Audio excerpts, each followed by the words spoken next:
Hey guys, welcome back to Curl Talk Unfiltered. I'm Talya. I'm Cass. If you're not following the podcast yet, please do so. It helps us kind of reach new audience. It also helps you guys be reminded when we upload every other Wednesday. Also with today's topic, we are talking about how to choose salon styles, whether that be booth rent, commission, salon suites. We're going to be talking about our experiences, and if you are a YouTube subscriber, we would love to hear your experiences in the comments. Let us know if we missed anything, or if you have any other advice for stylists in the comments. Okay, so what are the different types of salon models? There's commission, booth rent, salon suite, and I guess salon ownership could be one too. Yeah. How long did you work in a commission? I worked commission for 5 years. Okay. I was in commission for like 2.5, 3-ish. Which is a long time. It felt like a long time. And some of that also was like an assistant program too. Yes. So I was just like there. Same. If you don't know, commission style salons are where basically you work at a salon that has like somewhat of a big name that has clients for you already, and kind of like in exchange they get a percentage of your sales and you get a percentage of your scales, and they take care of everything, or they should be taking care of everything when it comes to like color, back bar, like capes, things like that. Yes. Booking systems, front desk team, cleaning services. And usually your commission is going to slide somewhere between like 40 and 55%. Yeah. I would say. Yeah.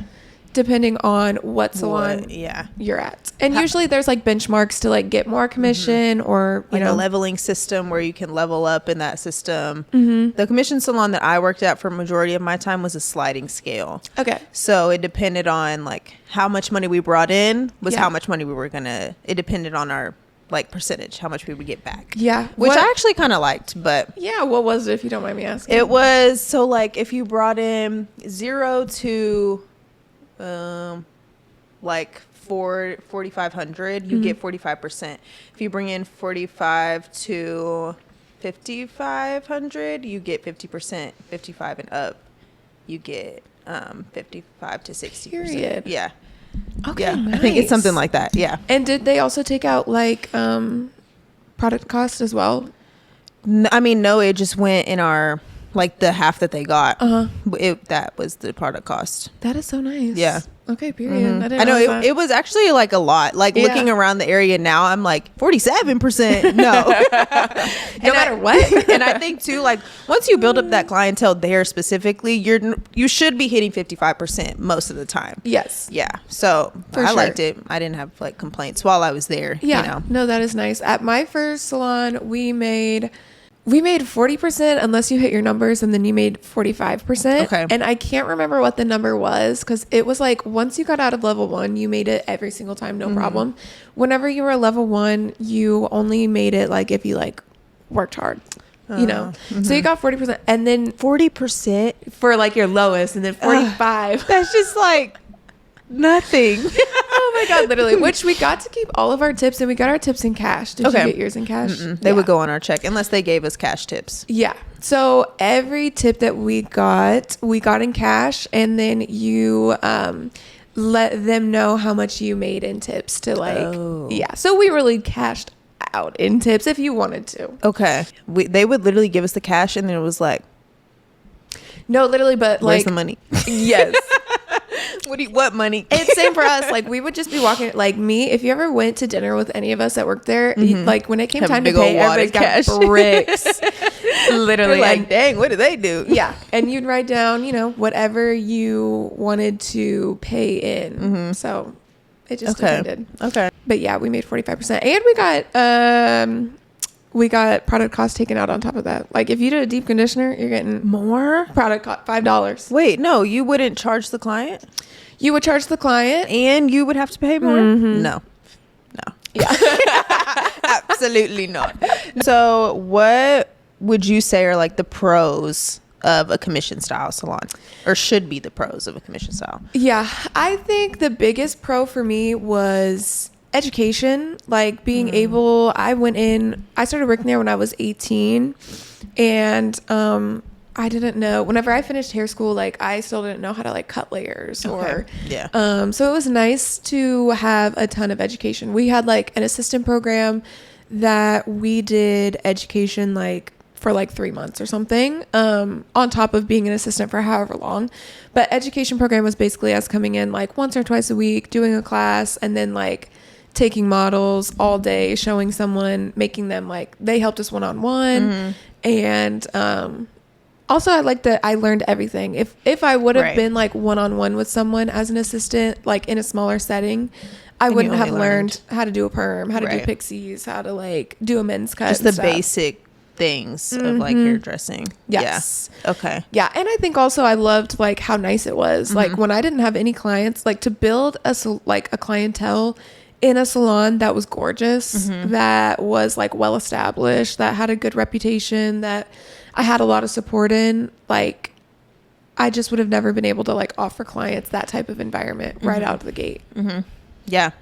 I think for me, one of the main pros, so the first commission style salon I started in was a suite commission salon. Yeah. So there was only 5 of us there was 2 rooms, but there was only 5 of us total. And so there was no foot traffic. There was no like marketing done online that was really good, I guess. Yeah. Would not recommend that, but we can get to that later. But the second commission style salon I worked in, I think did really well with marketing the salon. And so people like so many times would come in and be like, hey, I saw that there was a curly stylist on Instagram, wanted to come in and book an appointment. And so I feel like for them, the marketing was like one of my main pros. And also they did have education once a month, sometimes twice a month. And that was nice. But I definitely would say like them marketing us would be like my main pro, and like me not really having to worry about it at the beginning when I'm growing clientele. Yes, I think so too. I think that's one of the most incredible things about being in a commission salon, especially right out of the gate, is like commission salons that are like, that work really well, that have a clientele and stuff, usually are like, have been in business forever. Like the salon that I worked in, it's been in business now for like 26 years or something. And like the owner is a businesswoman. Like the salon coordinator went to college. Like there was just a lot of people who knew how to market and also were like holding you accountable to like market yourself and come up with content to send them. And I don't know, I think that's another huge one too, of like when I worked in a commission salon, it really taught me like work ethic and professionalism. And like it was tough, but they made us like work 40 hours a week. Right. And they made us work in the afternoons, and they made us work full 10-hour days, and like they made us work on Saturdays. Yeah, that's the one thing, is whenever you're in a commission style, you work the hours that the salon is open. Like you don't get to pick, oh no, I'm coming in late like next Tuesday just because. Like no, your books are open. If somebody books, like there would be so many times I'd be asleep middle of the night, somebody books 9 a.m. Oh well, exactly, we're going in. I remember that, like going to sleep and being like, girl, oh, maybe terrible. I don't have to be there. And then you wake up and someone's booked a blowout at 8 a.m. on Saturday, and you're like, awesome, love my job. But literally I don't work that hard now, but if I wouldn't have done that for 5 years, I mean, I think 2.5 would have been enough time for it to like sink in for me. But if I didn't do that, then there's no way I would have made myself work as hard as I do now, which is still scaled back from that in general. I agree. And like, yeah, even just seeing like, oh, you know, maybe I can move my first client back, 30 minutes. And like those things that aren't necessarily professional. I feel like a lot of hairstylists that don't do commission for a long time just get in the habit of that and like, I don't know, end up losing clients later because they think it's not a big deal. But when you've had like a team of bosses that are like, that's a huge deal, like that's inconveniencing the client, it does just set you up to like do that a little bit less, or at least pick your battles. I do think it makes you more responsible, and like we would be able to ask them like, hey, would you mind moving my client, blah blah blah, and they'll be like, well, no. We're not calling them, they booked this time probably because they need this time. True. I think too, another thing is like knowing that for like, I guess, difficult client situations, like it's not all on you in a commission salon. Like you have a boss to normally back you, or they should back you in some way, or help you handle the situation. When you're non-commissioned, like it's just you. doing that. 1000%. And they like make you do redos that maybe you wouldn't typically do. Right. But also like they're just like, I don't know, that definitely taught me like what's more important, like the product's cost and showing up on your day off, or like having an unhappy client that might leave a Google review that might like kind of like damage the reputation. Right. I don't know, it really taught me that even a small amount of reputation damage is like too much. So to just kind of like do the hard stuff. Yeah. And again, it helps me like balance that now, because I think that that's one like extreme, but also now it does help me be like, okay, I think I've got like a decent business mindset, but also like a lot of self-respect where I'm not gonna like do whatever all the time. Yeah. Yep. And it's kind of like we were like forced to like dress a certain way, you know, like look a certain way. And whenever you don't have somebody holding you accountable, you can kind of get laxed too. So in a commission salon, they normally have some sort of dress code ish, not like you can't wear this and that, but just like look like you're going to work and not like you're laying around in bed. Literally, my first salon had a dress code, but I was really, at the time, I had just stopped working at like Academy Sports, so I like, before that I had to wear like khakis and blue polos. So like their dress code was like dress on trend, and no lake attire. We lived like pretty close to the lake, so it was like don't look like you're going to the lake. We couldn't wear shorts. Okay, yeah. And but we could wear skirts and dresses. I don't know, it was pretty relaxed, but also it was still something that I probably needed. Now I would never work somewhere that had a dress code, but at the time I needed it. Okay. It's weird. We started with a dress code. No, we started with no dress code. I remember this. Yes. Because I was like, I was so mad. I'm like, girl, I would so never. Mad. No, we didn't have one, and somebody came to work. Wait, I mean, when you don't have a dress code, one person was gonna ruined be it. somebody, yeah, came to work like wearing something that shouldn't have been worn to work, and it was shorts, like short shorts, jean booty shorts. Okay. Which would be cute out on the town. Okay. But not while we're blow drying people's hair, you know, whatever. Yeah. And so then I think that was just like the straw that broke the camel's back. And like after that, he was just like all black. Oh my. No shorts. And it couldn't be like sweat pant attire, which is hard to look professional sometimes. Like I'm getting bleach on these clothes. I'm not wearing nice, expensive black slacks. Like not doing that. And that's something I will say. If you're a salon owner or you're ever going to be one, and you're thinking about making everybody wear all black, Don't do that. That is the worst idea I have ever heard. It's like in hair school we wore all black. Yeah. I went to Aveda, and I'm pretty sure Aveda salons do wear all black too. Same, Paul But Mitchell. I feel like it's such a like expressive industry that you making me wear one color when we do like people do vivid haircut, you know, just like it's supposed to be fun, and like you should be able to be yourself, and that's why a lot of people get into the industry, and then you're like, we're all black, and it's like, oh, okay, literally. And this is boring. I want to look like someone's favorite influencer. Right. Does anyone follow an influencer that wears all black? No. Actually, I do. What? The girl, I wish I knew her name. She has the tattoos. She's bald all over her head. No, I don't know her. Is she a hairstylist? No, she's bald. She's just an influencer. I have to say she's bald because she has tattoos everywhere, and it's like symmetrical on each side. She wears all black. Oh, okay. But she does really pretty makeup. Okay. Oh my God. Okay, so one person. One person.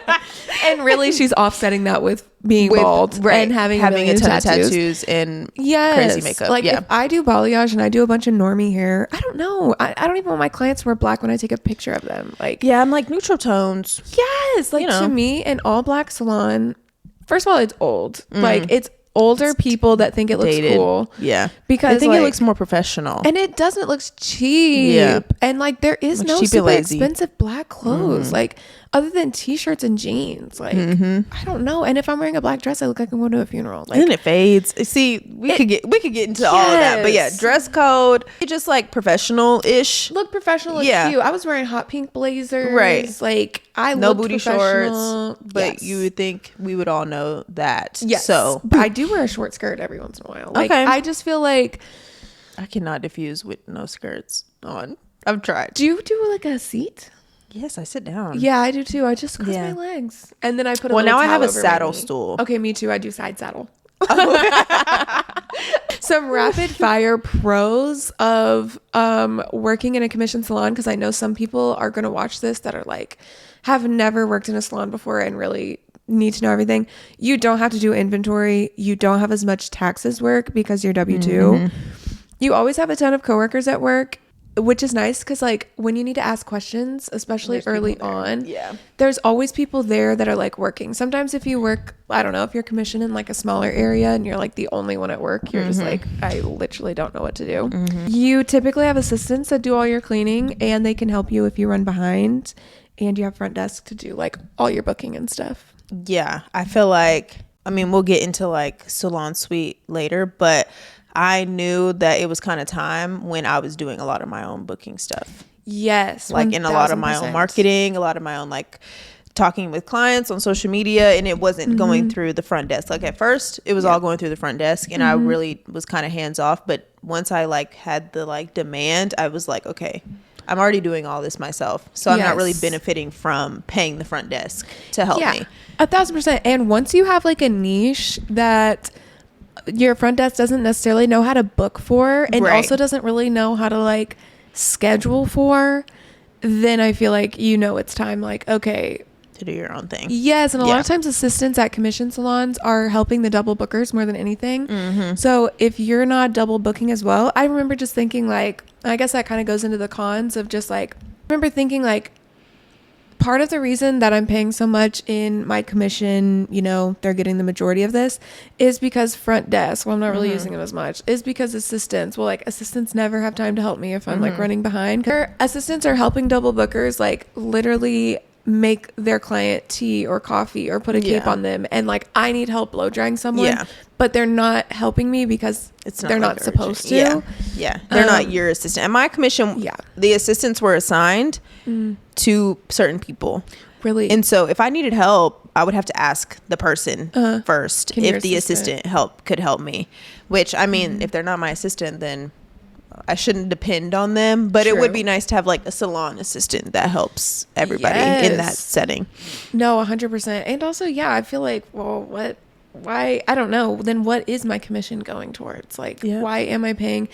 And that's one of my, someone that I know in the industry reached out to me not very long ago. Like, she's still in a commission salon, and she was like, you know, the Salon Suite space reached out to me, and I don't know, I'm just like nervous, and this seems like a lot of money a month. And I'm like, well, how much money did you pay in commission last month? And she was like, what do you mean? I'm like, well, like, and we did the math, and I think it was like in December, she paid like what would have been 6 months of her rent at a Salon Suite. And like, obviously that's not product cost, and that's not blah, blah, blah, everything else. Stuff. But when you start to feel like the stuff that you're paying for at your commission salon isn't benefiting you as much, then I feel like that's when you kind of know like, okay, let's look at some other salon model types and like see. Yeah, I think for me too, like I normally do haircuts. And so it felt wrong for me to get the same amount of money taken out when I'm not using as much color as everybody else. And I mean, maybe when I do use color, I use a lot of color because I'm doing curly hair.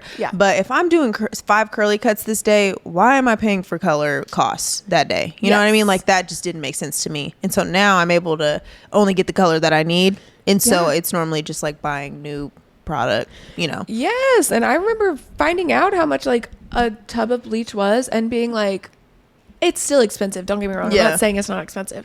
But I was like, oh, that's like totally doable. It's like less than half a client. Yes. Like I'm just like, what? And I'd say like that's one of the main cons of working in a commission style salon, is that you're getting dramatically less pay than what you would if you were independent or owned your own business. Yeah. I think another con, and I went through this, is burnout. Oh my gosh. Like since you are working the hours that they allotted, you're always there. And they're normally long days. Like I worked 9 to 7, 9 to 6, and 10 to 3 on Saturdays. And so I talked to my boss and I was like, I need to go every other Saturday, because this 9 to 7 twice a week it's not it. By the time you get home, 8 o'clock, now I need to edit a video. You know, it's just like you're immediately going to sleep and then going back to work, you know? So that was one of my big things, was like burnout. Like at my salon specifically, and I'm grateful for this, but it just wasn't sustainable for me for multiple years. But they had us do very quick services. Our highlight time when I was working there was an hour and 45 minutes for a highlight. If someone just called in, I just need a highlight, hour 45 minutes. Wait, to foil? Girl, To foil, blow dry, tone? To finish. They're in and out of the salon in an hour and 45 minutes. Okay. And that's what I learned on. I learned to highlight in 30 minutes, put them under a heated processor for 15 minutes. Oh. Rinse it out, tone in 10 minutes, sit back down, blow dry 45 minutes. And that's an hour and 45. If they got a haircut too, it was 2 hours and 15 minutes. And if they were booked for a balayage and cut, it was 2.5 hours. Okay. And so, you know, I can foil for maybe 45 minutes max and then set them under the processor for 15 minutes. And then I got to get toning and whatever. I had burnout because it was just like that. And that's doing a lot. Yeah. My haircuts were an hour. Okay. Yeah. And so I may have had 10. There were days I had 10 haircuts. My haircuts were an hour. Like normal haircuts were an hour too. Yeah. And that's just, I feel like you could be rushing on that blow dry sometimes. Like, especially if they have a lot of hair. Yes. Stressful. And I will say too, I think that's why commission salons are so successful, is because like they're incredible at marketing. They're very convenient. They work early in the morning. They work late at night. They work weekends. Every Saturday. And not saying that you do every morning and every night, but like the commission salon, for the average consumer, they can Google it, and they're on Google, which is convenient. And then they can book anytime, any holiday they can book. And when they go in, they're only there for 2.5 hours. Our clients love that. They want it to be quick. Yeah. Yes. Yep. Yeah. I will say predominantly white clientele that's hair lifted in 30 seconds. Right. And they just it's convenient for them. Baby trim off the ends and a blowout. And like that didn't take long, versus now doing curly hair takes a lot longer. Right. But yeah, it was just a lot of burnout. After 5 years, never really taking a Saturday off, never like working. What about vacations? I took vacations, but I think that's another con. And especially towards like after I had worked there for a couple years, they were like, yeah, take the time off. I went to Hawaii for 2 weeks. They were cool. But I remember the first time I asked for a Saturday off, I was still an assistant. It was like, I think it was maybe 6 weeks away or something. And I was like, my oldest niece is turning 1. Can I have a Saturday off? And I remember my boss, who I really like, but she was just like, well, is there any way you could just like do a half day or something? And I was like, yeah, literally. I'm like, well, my family lives like 2 hours away, so not really. And she was like, okay, well, let's not make a habit out of this. Like, she did let me, but I remember it was the first time a boss was ever like, no. God forbid you take off a Saturday. I remember I had one of my really close friends was having her gender reveal on a Saturday, and I asked my boss, and she made me, it had to be a half day. And so I had to go straight from work to the gender reveal, which was like an hour and a half away. Like, they were not on the same side of the city. And it was just like, you can just let me have this day off, you know? And my last commission, also for commission salons, I like a pro is that you go home, and normally you just go home and there's no like work happening when you're at home. Yep. But at my first commission salon model, she I think she just was really like to work. Like she just was She's really a hustler. passionate. Yeah, she was just really passionate about it. Cool for you, but she would make us have. We were supposed to be off on Mondays. We would have a Zoom call at 10 a.m. every Monday to go over the week. Like, we couldn't talk about it on Tuesday, you know. And I think salon meetings. Sorry, because I cut you off. No, go ahead. We had a salon meeting when I first started working there once a month, and it was unpaid, and it was on Mondays, and it was like, I think it was Monday at like 8 a.m. or something. And they brought us Krispy Kreme donuts. Girl, I don't care about them donuts. And I can go to Krispy Kreme when I wake up at 9. Yes. And if it would have been paid, it would have been great. And I think towards the end, maybe it was paid. But like after several years of us doing it, I don't know. I think team meetings are sometimes just like, I don't want to be here on my day off. Let's do an email. And let's make it an email. But a lot of times it was kind of to address sometimes like things that we could have addressed one-on-one with folks. Like, hey, we all need to be getting here 15 minutes early. Right. Okay, like, well, I think you know exactly who you're talking to. Who is late? Yeah, like, I don't need to be here. He would make us, at my second salon, he would make us come in 15 minutes early for the day. And we would talk for 15 minutes, and then we would have our first client. Nice. Which, okay, I was going to be here 15 minutes early anyways, you know.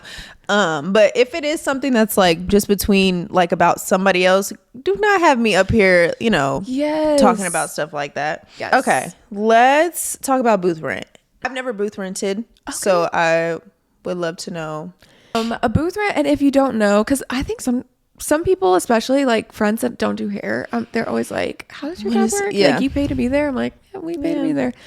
But booth rent is basically, it's just renting. So typically right now, what I've found in booth rent salons is that they are weekly booth renting. Okay. Like, I used to think like, oh, surely it'd be monthly, but no, it's actually every week you pay. Yeah. But basically you just pay for your space. So I like a booth rent salon that you pay for your specific chair and you leave all your stuff in your station, no matter like if you're not there or whatever. Some are sliding scale kind of like where my last salon I worked at was really cool too. It was commission booth flex, and if you could pay per day or per week, just depending. Like if you only worked once that day, you didn't have to pay all week. You could just pay like that day's rent, or you could just do commission for that day. But that meant that you couldn't leave like your stuff out at your station. Even if you were a weekly renter, you had like somewhere to put all your stuff in the back. Okay. So you were constantly like hauling stuff back and forth kind of. Yes. Yeah. And like it made sense because that way she could be a little bit more flexible with people financially, because it's like, okay, there's 8 chairs, but you know, potentially you have like 15 people paying you at different times. You make more money that way. And and you don't have to charge everyone as much. Versus where I'm at now, you're contracted in for however much time you signed yourself up for, and you pay every single week, like regardless of if you're working, if you're on vacation, if it's Christmas, like you pay every week. Whereas at the last salon, it wasn't that. So I don't know. They both come with their perks. Pros and cons. Yeah. Okay. But one of the big pros is that you are renting from a salon owner, so you can be very like choosy and picky about the amenities that you want. Like for me, I really like having a parking lot, having places for clients to park, which in a city you don't get that everywhere that you're at. Like before, it was like parallel parking on the street, and there wasn't, can be annoying. There wasn't much street parking, so clients would have to park kind of like anywhere. And then also I like that I don't do any cleaning. Like I clean up after myself, but the salon provides like a service where people like they wash the towels, they take out the trash, they clean the bathroom. That's nice. Yeah. That was one thing I wanted. I wanted to like show up and not have to worry about laundry. And then like when I'm done for the day, I literally just leave and I don't have to like stay there, like do laundry after a 10-hour day and that sort of thing. In a booth rent salon, you provide all your own color. You provide your own marketing. You provide your own booking system. You provide your own like customer service with your clients. Like I think in a booth rent salon, you don't expect your salon to send you any clientele. Some do, especially like some good ones. But I don't think that that's something that they should have to provide you to necessarily be good. I think any commission salon, they should have to provide you clients. That's like, the give and take. The point. Most people start there to build clientele. Yes. Yeah. And if you ever in a commission salon and they make you bring in your own clients, they make you feel bad if you don't, like. That's just, I don't know. I've had a few friends that worked at like slow commission salons. Maybe they were new like to the business or things like that. And it just seems like they're not really providing you what commission salons should be providing. Like, I feel like, why are you having to go out and find all these clients? Like my commission salon, we were busy. Like same. Like so busy to where like I didn't have to do anything. And I might have only gotten straight hair clients, but I was getting money, you know? So no, the same way. If it's not busy, you need to find another one. Like just because it's not working out. That's like one of the main pros basically. But at my salon, I provide color. I provide color bowls. I provide capes. They have some capes there, but like I just like the ones that I get better. We know you and your expensive capes. But I like that in a booth rent salon you can really like customize things, but also you don't have to like buy everything. Okay. I love kind of like the organization, like the amount of storage space that I have there. I love that that's provided for me because it's exactly probably what I would have gotten for myself, but I didn't have to buy that up front. Because I looked at some suites as well and they were beautiful and I loved the idea of like being able to make it my own, but I just didn't want to put that much money up front yet on some things that I'm like, I don't even know my personal style for a salon yet. But yeah, I just basically buy color for the week and like, I don't know. Just call it a day. It's low-key easy. I know a lot of my friends that like working commission say that it would be too much work for them to like buy color on a Monday. But I don't think it's hard at all. Like, just add that to like your regular day off running errands. And it's just like, you look at your books for the week and be like, oh, this client signed up for a blonde balayage. I'm going to get a couple of my favorite toners. Or maybe they send you a form in with what they want. And you know exactly, like, whatever. The only time it's hard for me is reds. I would say that's the only hard time I have. Or if, like, something doesn't lift the way it's supposed to. But, like, I normally always keep, like, a blue and a violet. You know, like, things, like, that I need for orange. Yes, I always have, just in case this goes orange. Like, always. Just in case, I'm gonna keep this 789 up here. Yes, I would say, like, if you're a young stylist, and because I know some girls, especially in smaller towns, like kind of like near where I'm from, they might know that like they have a lot of clients like ready to start with them, even though they're not like, they don't know that much yet. And they might be thinking like, do I go commission or do I just go straight booth rent? I would say one of the hard parts for you if you go straight booth rent is going to be knowing what color to buy. And that's one of, I don't know, the huge give and takes of like, if you're No, go for it. Personally, I just feel like people, like, because I know people go straight out of hair school to booth rent or to suite. And I just feel like you don't know enough. No. And like, I know we all graduate hair school thinking we know everything, but I didn't. Don't. Yeah. Like color theory, please. I didn't understand color theory seriously until like a year in. Yes. Like, I think it just takes that trial and error. And if you go immediately into being the owner of whatever, you're not really able to make mistakes. Yes, and like, you don't know what to charge. You don't know how long anything's going to take you. You don't know what color to use. Like what color brands you like. Because in hair school, you just use whatever they like. I couldn't imagine now using Aveda products. I'm not doing that. Right. You know? Yeah. No, seriously. So. And like, if you're still asking yourself those questions, then go commission. You're not quite ready for. But also, if you're sitting in a commission salon and you know, like, you would extend your time or you would buy different color. If you find yourself like buying things that the commission salon should be providing you, it's time to go somewhere else. Like, if you're buying foils because you want to like personalize your own foil thing and they only have silver ones, like, you're probably ready to go on. Or if you're like, I really want to try I really want to try Olaplex, but like my salon uses Brazilian blot, like you probably need to just go be your own boss. Another one of my favorite pros of working in a booth rent salon is making your own schedule. Deciding what Saturdays a month you want to work. If you want to work evenings, if you want to come in at 9 a.m., you know, instead of 8 a.m. or like whatever. I think that makes a huge difference, especially if you were used to kind of having burnout like in salons. Yeah. I would say same for me now in a salon suite. That's one of my main pros is making my own schedule. Yeah. Especially if you're at a commission salon and you feel like you're asking for Saturdays off, or you're asking if you can go down to 35 hours a week instead of 40, and you're getting a lot of pushback from your management. Even if at the time you're thinking like, okay, I get it, but especially if you've like kind of paid your dues, you've been there for a year or 2 years, or, you know, you just feel like it's time. It's just a matter of time before you're like, I'm unhappy here.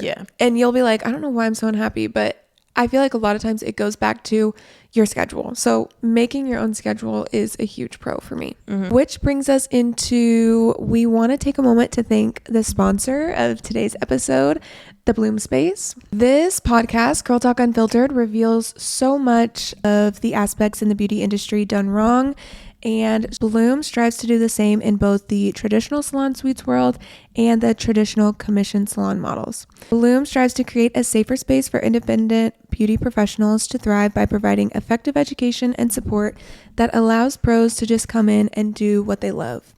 Shout out to the Bloom Space for sponsoring this episode. Period. Let's talk about salon suites. What's been your experience owning a salon suite? So far, it's actually been pretty positive. I think I knew that I was ready because, like we talked about earlier, like I was doing a lot of my own marketing. I was handling a lot of my own clients. I would have new products that would be either sent to me or I would buy, and I wanted to use them. And I felt like in a commission salon, it can be kind of like, like using products that you don't sell.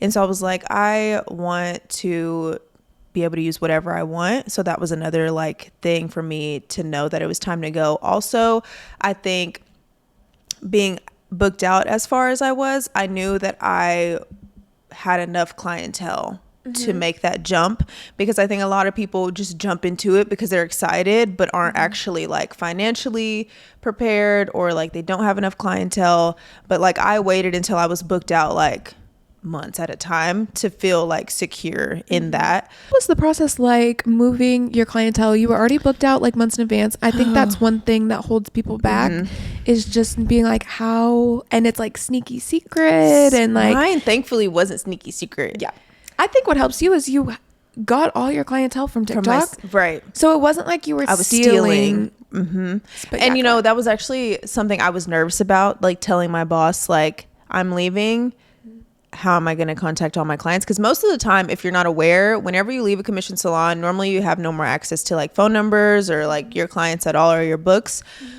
He thankfully was like, well, I know that you built this clientele yourself. I still have the list of phone numbers in my phone. He wrote it down in the notes and put everybody's phone number next to it. Yeah, it was so nice. And so I just had to contact all of them and move their appointments over that way. But he definitely did not have to do that, like, because most of them don't. But I think he knew that I put so much time into building this clientele, like on TikTok and everything, and they were always really supportive of my social media. So he gave me everybody's phone number. What was your plan if he wasn't? Like, were you thinking worst case scenario, like I need to kind of get stealthy and start writing shit down myself? Yeah. And I obviously would not have wanted to do that. Like, I wouldn't want to have to go behind anybody's backs or anything. But like, most of my clients follow me on Instagram or TikTok or something. So it would have been like a mass post in like a, I guess just DM me or book online. And I did not want to do it that way, because it would have just been like crazy. You know, when you book an appointment months in advance, you want your appointment. Yes. But if I don't have access to it, there's only so much I can do. So I am thankful that, but I would have done whatever I needed to do to get them moved over, you know? Yeah, which I think would be like whatever, if you want to use Square, if you want to use Gloss Genius, it would be like, get that, make them client profiles, kind of send out an email. And then put everybody on there. That way. Thankfully, I kept everything closed, like from online booking, until I got everybody moved. And so once everybody was moved, then I like opened it for other people to book appointments. And there is growing pains, because that means that however long, like those people don't have like card on file, those people can still no show you and not get the policies. Especially when you're moving them over. Like, I'm not getting everybody's card in that moment, you know? So and I've been no showed before, like in this time, where I'm like, well, that's unfortunate, because at my last salon we didn't keep cards on file. Now we do. Now I do. Like, I think most commission salons don't. Yeah, he said it. He felt like it steered people away, which I don't think it does steer people. Like, personally, now people are still booking appointments and paying deposits. So I don't know. And that's another thing, you have control over your booking system too. So however you want that to look. Also, I think another pro for me is I'm just typically a hyper independent person. I hate depending on other people to do things for me if I want it done right then. And so I felt like the color order, like not having what I needed, things like that. Like, I'm like, I can do this myself, like, and not have to depend on other people to do it. I also just enjoy being in my own space, like by myself. I think I need other people to feel like fulfillment at work. Some people love coworkers.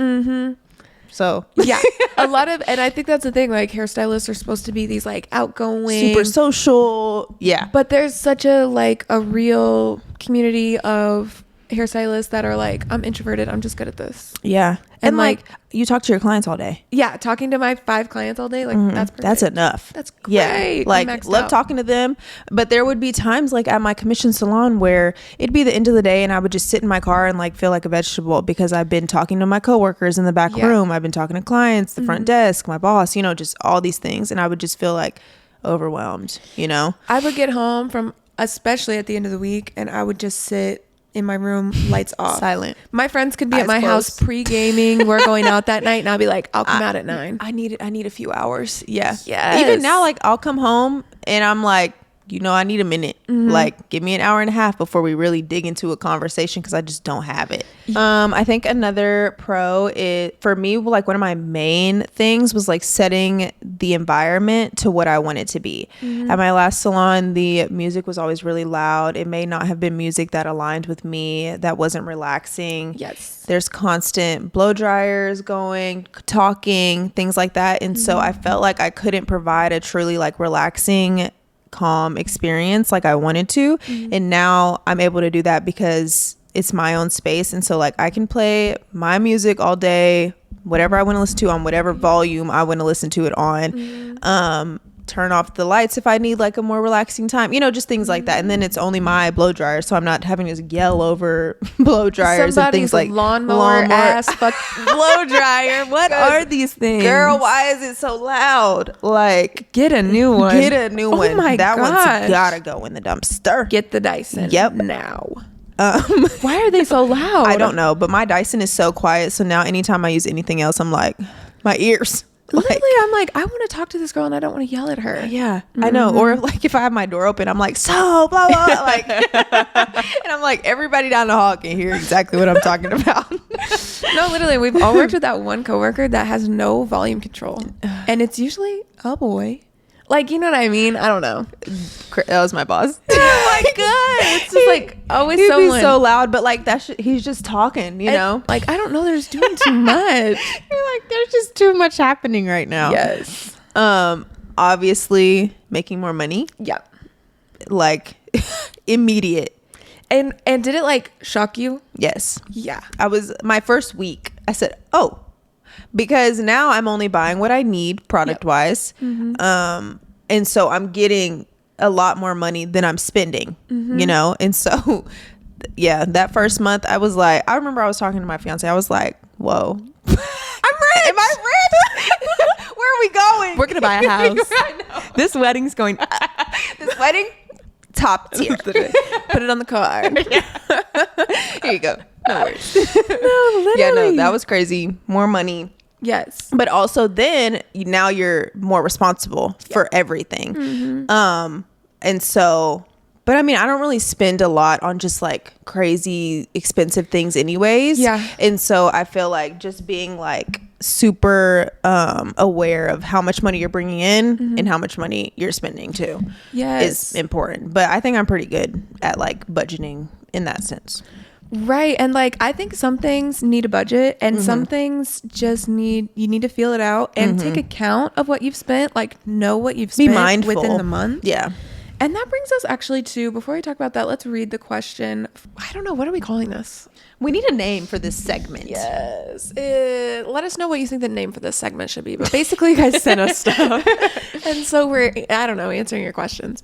So we're keeping her anonymous. But if you do want to shout out for this, DM us and let us know. But she says, I'm a new booth renter and I have no idea how to pay myself / budget for what possible expenses I have. I'm paying myself the same way I was paid in my commission salon. Also, I don't know how much in taxes I should set aside. I feel like I'm just swiping my card and not really knowing how much money is left. Please help. I love that question. How do you, I guess, balance finances with booth rent and yeah, I think what works best? I think for me, and this is just my experience, my opinion, and I think this also, keep in mind that it seems like we're both like this, but I feel like I'm fairly frugal and I don't just buy like any and everything that I see. So I take a little bit of time to research like what I want to buy and just decide, is it worth spending the money on? I take a second every week. Like it takes me like 10 to 15 minutes every week. And I sit in my computer and I put in like a Google spreadsheet, everything that I've spent. And I can maybe upload something like that for you guys. But it's not necessarily like my tax lady doesn't want to see it. Like it's literally just for me. So I can see, what did I spend in color and what did I spend on like salon stuff, like decor. For me, I kind of budget decor. I'm never probably going to spend more than like $150 a month on like something, because I'm in a booth rent salon. Someone in a suite, that's going to be totally different. Right. And then like I let myself buy capes like twice a year because I know that's something that's like kind of a little bit fancy on my budget. But color wise, I just, before the week, I go and I look at like my week ahead, and I'm just like, okay, she needs bleach, she needs a toner, she needs, you know, I just check and see. And from there, I just write it down so that way I know how much did I spend on it. Yeah. Okay. I don't have a spreadsheet. I probably should have a spreadsheet, but I do the same thing where I look at my schedule for the week and determine like, okay, do I need to get more color this week? I take a picture at the end of my week. Like on Saturday, I'll take a picture of my color cabinet thing and like all my lighteners, so I know what I do have, so I don't end up buying more. Yep. But yeah, I just go over my week and determine like, okay, I need this level toner, blah, blah, blah. But I honestly, I can be really impulsive with my spending, but I don't know, I think late now this year, I've been a little more like apprehensive to spend money. Like I'm kind of like, I do want that, but I think about it a little bit more. But yeah, no, I don't know. I don't pay myself. Do you pay yourself? No, I think we're similar in this too. I just keep a certain amount of money like kind of in the bank. Yeah. I keep everything else in my business account. You should have a business bank account if you have like your own LLC. And so everything goes in there. That's the only card I swipe for my expenses and stuff. And then when I need money, I just take it out of there. Yeah. Which is like not super often. And if I have cash, I just spend my cash. My cash is the money that I use. Yeah. I keep everything in my business account too. And I'll go out, use my personal card and just move the money from whatever I spent over to my personal account. Yeah. Or I'll just use the cash that I got for that week too. Yes. And when you're new, like, okay, I'm thinking, because right now we're both coming from experience of having like kind of a full clientele. So it's different, I would say, than like whenever I first started doing this booth running. This time around, I did not have a clientele because I was new to the city, and every dollar that I made, I needed to spend. Right. It was kind of like back to back. Yes. Like I was just like, okay, I can pay my rent this month. Like I'm taking it all.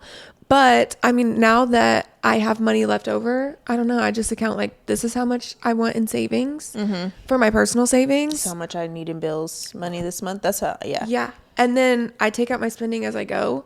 And whatever is left in that, that's just my business money. Account. Yeah. Yeah. For a rainy day or something. Yeah. And you can get a business savings account. Obviously, you can get high yield savings accounts. But for me, I just leave everything over there. Yeah, I do the same. I kind of just, at the beginning, like the first of every month, I'll go in, do my bill math, move that money over to my personal savings account.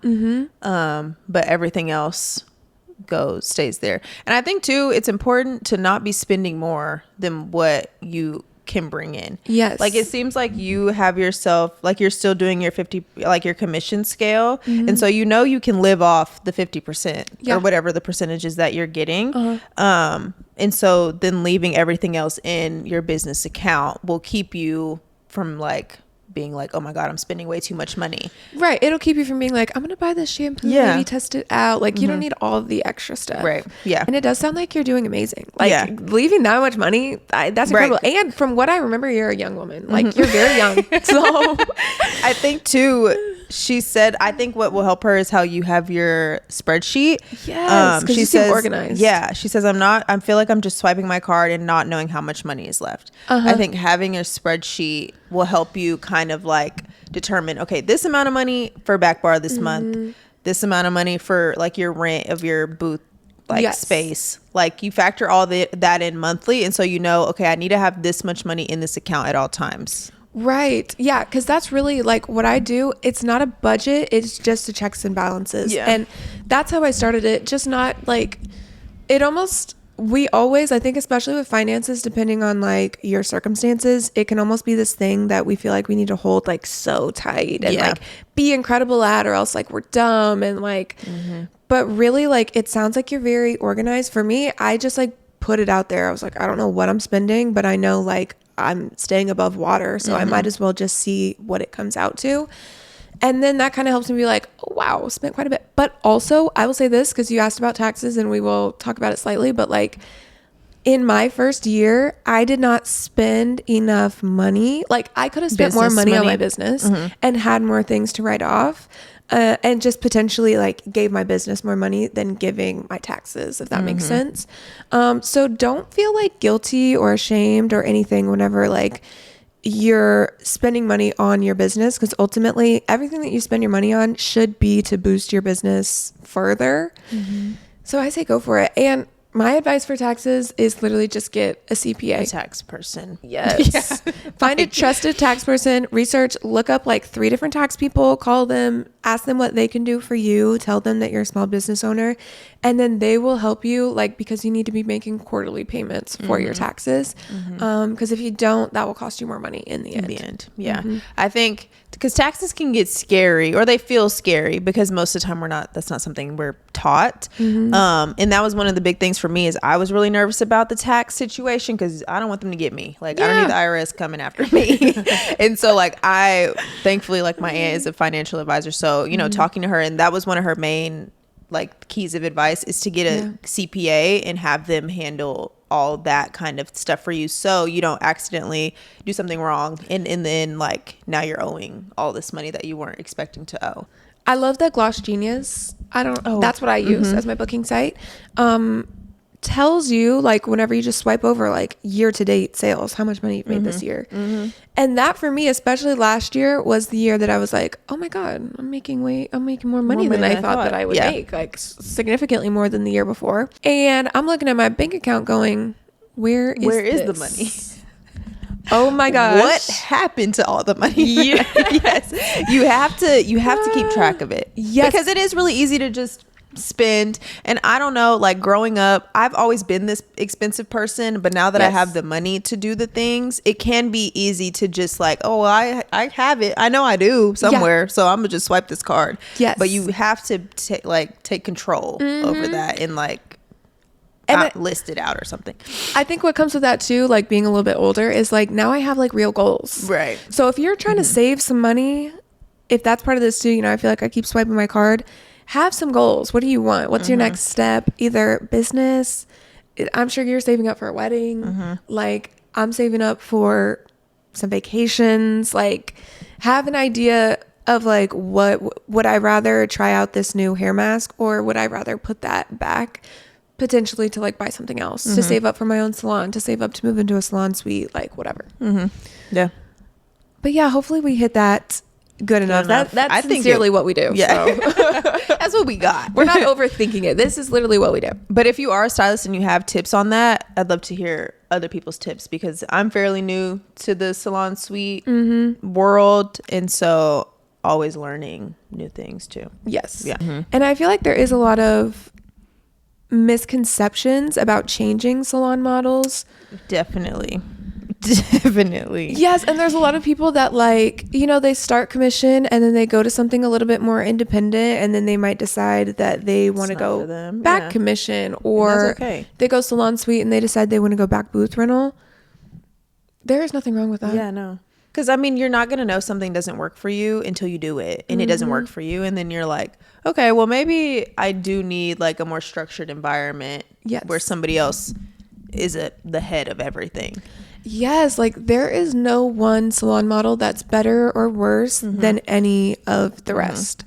I think when you're choosing what type of salon you want to be in, you should take like 2 things into account, which is like your mental health and your paycheck. Like what's going to put the most money in your pocket might not be what's best for your mental health and might make you miserable. And what's best for your mental health might not put the most money in your pocket. Like take a balance of those 2 things, I think. I think that is one of the big, like mental health too. Like my last boss was really good at like, if we just weren't like with it during like for a certain amount of time, like you would be able to talk to him. If you needed to take just a day, he'd be cool with it. If you weren't feeling well, he's cool with it. I think that's also important to look into if you're thinking about doing commission, like knowing the type of person that you'll have as a boss. Yeah, like what are some tips that you have for someone that is looking to, I don't know, maybe like interview somewhere or figure out like where they're gonna work? I think aligning like morals. Like, I don't know, I feel like you can kind of gauge the type of person that somebody is by like talking to them, but like the kind of person that they are. Like, would you want to work for this person for a long time? The way they run the business, the salon model, like, are they gonna have you coming in every Saturday? Like, what are their hours like? Like, I think making sure that you're finding things that align with your lifestyle too, and not just like, well, I need a salon to work out really bad, because then if you just work anywhere, you might hate it. But I think it's important to do some research and really find a place that will fit you as a person. Right. I think like write your non-negotiables down. Oh yeah. Which is like the culture, the morals, and like stand by those things. So just certain things like that. For me, it's also, I have to work somewhere that is openly progressive. Not just cool with me being progressive, not just cool with me posting my morals on, you know, my Instagram, but like I want somewhere that's forward. Talking about it. Diversity. Yeah. I'm speaking from experience. I have nothing bad like about my last salon, but I was the only person of color that worked there for a long time. And it can be taxing because there's not really anybody there that quite understands you. And so I just think working in a diverse environment is really important. Yes. Like, at least for me, maybe might not be for you, might not affect like you at all. But for me personally, like, I need to be around like all types of individuals. A little, and it should affect you. Like, in a world where people are cutting back on their division, equity, inclusion, parts of like business, it should be important for every single person to walk into a business and be like, where are the people of color? Where are the gay people? And where are the women here? Yeah. Yes. And like sometimes I think people are worried about like how to bring that up in an interview, because it can be a little touchy. I don't know, awkward to ask. I guess. Yeah, it's 2025 though. Ask them. Just straight up. Straight up ask them. Like, they're interviewing you. Just as much technically. As like they're going to hire you or like let you work there, but I think also like reframe your mind to like they're going to let you pay them for the foreseeable future. You're going to keep their business afloat for the foreseeable future. Like, and even if you're working commission, I guess that is where you're technically getting hired a little bit more than like a business owner is going to pay another business owner. But at the same time, like, you're providing the service that pays the bosses of that establishment. Like, take your time and visit several places and be interviewed and interview them and write things down and take it all into consideration. Yeah, I agree. And it's okay. Like, don't feel bad to leave a job. I think our generation is a lot better about that than past generations. I'm leaving. If I don't like it here, girl, I will see you later. Yes. You know, and I'm not putting up with things that I don't like just because I'll feel bad, you know. Do you have anything else? I don't think so. I feel like we hit everything like pretty well. This is going to be a long episode. Yeah, it's going to be long. Hope you enjoy your ride to work.